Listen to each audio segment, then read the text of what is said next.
Is this clever innovation or just expensive steel with big promises? The company says you get dual-band GPS with L1 and L5, 170 plus sports, 5 ATM, and IP69K water resistance, Bluetooth calling, and up to about 2 weeks of battery. The stainless case and Gorilla Glass sound tough, and the marketing leans hard on military-grade testing.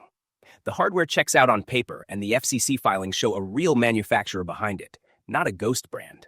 The maker appears as Shenzhen Amazwear Technology with an address in the Changjiang Center in Longhua, Shenzhen, and the same model name pops up in certification databases. That means radios and antennas were tested and approved, which is a basic reality check many hype watches fail. The brand also has a registered trademark which fits the picture of a legit outfit. Claims about navigation and swim metrics are ambitious but plausible for this class. The AMOLED at about 1000 nits is readable outdoors, which is what you want on hikes and rides. App-wise, you will use Kospet Fit and sometimes see references to another platform called Apex Move or Wear Pro, which signals that software is not completely unified yet. That fragmentation can matter for syncing and permissions. Still, the device side is not fantasy. It is a rugged budget smartwatch with real GPS and a real supplier behind it. What are buyers saying is the next check. Customer feedback trends show people praising the value, battery life, and the look, while recurring negatives cluster around connection stability, GPS quirks during activities, and after-sales response times. You will find happy posts about accurate heart rate and decent SpO2, then a different thread where cycling speed live readouts run hot and are corrected only in the summary. That pattern suggests the sensors and GNSS are okay, but the firmware logic still needs tuning. On reliability, some folks report days of uptime, and others complain about random disconnects for messages or email. That kind of split is classic at this price tier, where hardware is ahead of the app. On policy, the return window is only 7 days, and you pay to ship it back, which is tight compared to mainstream rivals. Warranty repair timelines are listed as roughly 1 to 3 months, and you pay the inbound freight. If you get a dud, that delay hurts. The brand lists a US phone number and multiple emails, which is better than a faceless form, but do not expect Apple tier support flow. Overall sentiment is mixed to positive, with most satisfied once they calibrate expectations. Let's talk price design and provenance. Street pricing hovers around the mid-100s, which undercuts big names by a lot. The case is stainless, and the watch is chunky, but not absurd.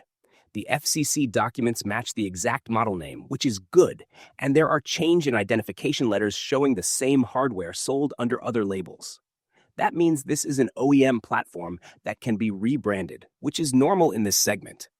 Product equivalence matters because you may find twins wearing different logos with similar guts. The upside is parts and accessories are plentiful. The downside is software polish depends on the brand's skin and app.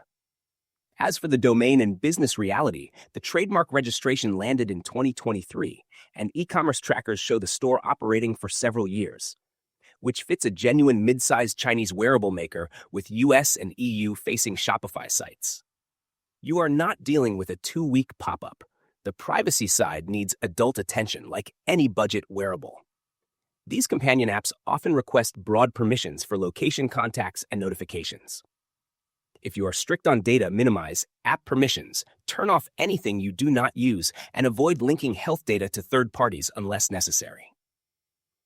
For a rugged beater you can thrash on hiking weekends, this design is plausible and fairly priced. Here is the market context and final verdict. Against Amazfit T-Rex 3 or Garmin Instinct, you are trading software maturity and support history for a much lower price. The Kospet brings dual-band GPS, a bright AMOLED, a tough shell, and a big battery for the money. It lacks deep ecosystem perks like offline topo maps with rich routing, tight third-party integrations, payments, or years of sleep and training analytics. Returns and repairs are slower and less generous, and customer service can be hit or miss. The rebrand trail means similar hardware exists under other names, which is not a scam, but a heads up on pricing games.